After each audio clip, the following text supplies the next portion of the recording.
السلام عليكم يا جماعه. انا ما بقتش عارفه اعمل ايه. انا كل اللي عايزاه في حياتي ان انا انقل ابني من المدرسه بس. ماشي، انا بقالي 15 يوم طلع عيني فيهم. ليه؟ دي شهاده ابني، ماشي، هو انترناشونال، شهاده ابني من المدرسه، وعايزه انقل. مش في مصر، انا عايزه انقل بره مصر. رحت الاداره التعليميه، قالوا لي محتاجه تروحي الاداره التعليميه الاول. رحت الاداره التعليميه بالشهاده، هم قالوا لي عايزين اخر شهاده. المدرسه اللي انا رايحاها كله طالبين منها اخر شهاده. اخدت اخر شهاده، رحت الاداره التعليميه، هو ما شافهاش، قال لي ايه اللي انت جايبه لي ده؟ انا عايز مواد قوميه. يا فندم يهديك يرضيك، هم عايزين مواد دوليه، هو في مواد دوليه ورايح مواد دوليه، مش عايزين المواد القوميه بتاعتنا، ما لهمش عايزينها. انا مش همضي غير على مواد قوميه. رجعت المدرسه، خدت له ورقه مواد القوميه عشان يختمها لي. انا مش هحكي ان البروسس دي كل مكتب بروحه، انا مش هتكلم على الزحمه، مش هتكلم على المعامله الغير ادميه، مش هتكلم على الاسلوب اصلا، انا مش هتكلم على كل ده. انا كل اللي انا بتكلم فيه دلوقتي ان انا عايزه انقل ابني. حد فاهم بس يقول لي انا هعمل ايه وانا هعمله. ماشي، خدت له مواد القوميه، رحت له بعد 3 ايام استلمتها، ختمها لي. اي نعم، رحت لقيتها اصلا مش مختومه، بس مش مشكله، ختمها لي. وقال لي ايه، هتطلعي على مديريه التربيه والتعليم. رحت مديريه التربيه والتعليم، طبعا كل ده شهاده المدرسه مالوش دعوه بيها، عشان يرضى اختمالي لازم مواد قوميه. رحت المديريه طبعتها لي، بعدين رحت المحافظه، ومش هحكي طبعا المحافظه وعلى الزحمه والاسلوب، وان انا قعدت 3 ساعات مستنيه الختم يطلع لي.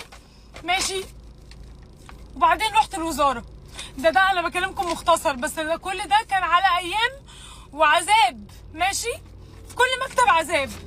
رحت الخارجيه، ختمها لي، وبعدين حط اللزقه، وبعدين لقيته بيشيلها. سالته بتشيلها ليه؟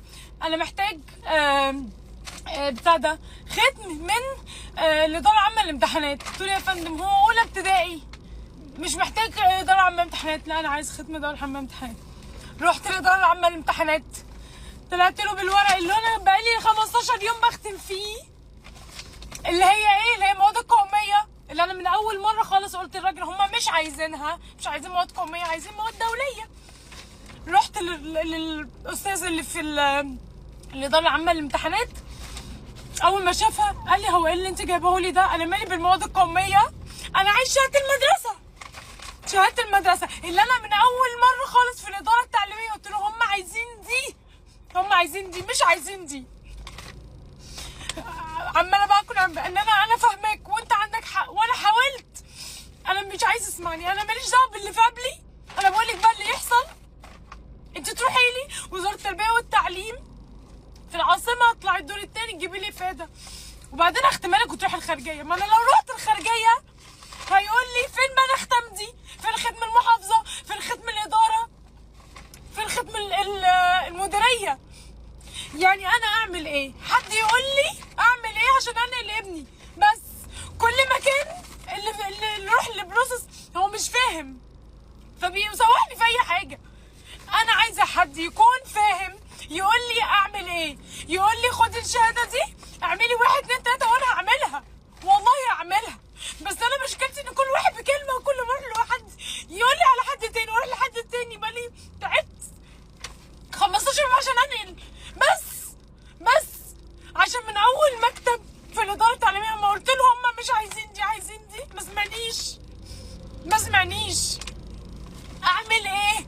حد يقول لي انا اعمل ايه؟ ايه اللي اعمله عشان ما اروحش العاصمه تاني واختم تاني واروح تاني ويقول لي في الخارجيه لا انا عايزه اللي بقيت الاختام والف ده تاني؟ حد يقول لي اعمل ايه؟ هل انا جزاتي ان انا قررت انقل؟ هل انا جزاتي ان هو في انترناشونال مش مدرسه عاديه؟ يعني حد يقول لي ايه مشكلتي انا وانا احلها والله احلها. بس انا تعبت، انا عايزه حل.